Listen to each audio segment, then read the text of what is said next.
Hey, this is Chuck Mayer at Fishy Business, bringing you to another tank tips video. Today we want to talk about saltwater a little bit, and we want to talk about compatibility with certain types of saltwater fish. Because I was going to do this as a broad video and try to incorporate lots of different things, I realized very quickly that there's far too many fish to try to cram into 1, 2, or 3 videos. So I wanted to take one species of fish and bounce from saltwater to freshwater as we do these tank tip videos. And today we're going to talk about tangs. So if you'll come with me, let's go to the saltwater section and let's talk about compatibility amongst tangs. Okay, so you have lots of different species. Right behind me we've got representative of a bunch of the major groups. So what you're looking at right here is the Desjardins sailfin tang. This is a sailfin variety, as there are 2 sailfin types. One Indo-Pacific and this particular one that has the extra orange color. This is a fish that lives in large schools and it's from the Red Sea. Over here is a Tinaketus. This is the yellow-eyed coal tang. What makes a Tinaketus so specific of a tang is because it has a kind of V-shaped mouth, and it goes along the rocks actually picking algae and food from the rocks. This is more of a solitary tang in terms of how it moves about the reef, and it doesn't pose any kind of territorial threat in most situations. I have never had one in service or in the time that I've done this to really become a dominant type of tang. That is not true, however, with the soulhole tang, which is a cantharous species of tang from the Red Sea. This is a fish that gets very domineering very fast. It can actually go in a predatory tank as it gets a very large body and will become one of the tank rulers. As you can see, it's more inquisitive, not very afraid of me at all. The Naso tang is more of a larger bodied, more of an open water Indo-Pacific fish. So that's, again, a totally different type of tang from a totally different area. Then you have things like your powder brown or your gold rim tang, your powder blue tang. This is an Indo-Pacific species of fish that is more of a schooling type of tang. But again, you can see that you could have in a 125, 180 gallon tank, you could easily have 4 or 5 different species of tangs where you had a lot of the same style or type of fish without actually having to put them in an incompatible situation. Though many might argue with me on this, after 30 years of buying and selling and servicing aquariums, I can tell you that there are some tangs that you will have no problem keeping alive in an aquarium and how they should be put in. And I will tell you there's some that are very, very difficult and should be left for more experienced aquarists. And price doesn't always determine that.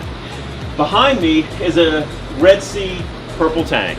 It's probably one of the prettiest tangs in our hobby, and it is definitely a type of tang that people aspire to. And you can see it's getting along perfectly well with the yellow-eyed coal tang, the Tinaketus species, and the yellow tang, no problem, because we've got small fish in a very large aquarium with lots of hiding places. Purple tangs will typically run you anywhere from $150 right on up to $300 or $400, depending on the season and the time you get them. The reason is because they come from the Red Sea in Egypt, and that's a long hike through the desert to get them here. This is probably one of the hardiest fish that we sell. I can almost always assure that if I sell one and it goes into a tank that I'm taking care of, or that someone who has been in the hobby for a little while is taking care of, you will have a success with this fish. Whereas maybe a powder blue that doesn't cost quite as much is a very ick-prone fish. You have to be very careful about how you add that particular fish. Certain fish, certain tangs are easier to keep than others. As common as the yellow tang is, I don't think it's hardier than a purple tang, even though it's a third the money in most cases. Depending on how you add fish, there are some great fish. The sailfin tang, the purple tang, I would put up there as the hardiest tangs you could possibly buy. Followed by most of the Tinaketus species, which would be like your chevron tangs, your coal tangs, the mimic varieties, a lot of your cantharous tangs, the soulhole tang. These are very hardy tangs as well. The harder tangs to keep Things like your powder browns, Achilles, the powder blue, this is not to say that those are hard fish to keep, but they get spooked very easy, they can get diseases very easy, and the way in which you add those fish, you need to know what you're doing before you jump into those fish. They're beautiful, they draw you in. Most of them are in the average saltwater aquarist budget. Be careful with those fish starting off with them. This is a good grouping of tangs to actually look at and talk about compatibility. Now, in most cases, the body styles are where you get the family names from, as far as trying to keep them separate in your mind. You have the Scopus tang, you have the yellow tang, you have the sailfin tang, you have the purple tang. All of these tangs make up the Zebrasoma family. Whenever you're setting up a tank, the amount of them that you can put together is very limiting depending on how that tank is set up and designed. Typically, we don't want to mix Zebrasoma with other Zebrasoma unless the tank is very large. So for instance, if you had a yellow tang that was already established in a 55-gallon tank, putting a sailfin in there with him might not be such a good idea. You can do it, but they're going to fight at least for the first 24 to 48 hours. What we generally say is that the larger the tank is, the more heavily decorated with rock and escape places there are, is how you're going to be able to add things. However, putting a Zebrasoma with a Tenochetus, because they're different species of tangs, is perfectly fine, and typically aggression won't be so bad. In addition, an Acanthurus or a Naso tang, any of those species, you can have 4 tangs together. You just need to make sure that from a classification standpoint, they all represent a different type of group. If you want to chance Mother Nature in your little boxed aquarium, the larger the aquarium that you have is going to give you a more adaptability for doing something like that. Sometimes where you can put a yellow tang and a purple tang in at the same time, especially if their sizes are a little different, where they haven't established territories, it's much better.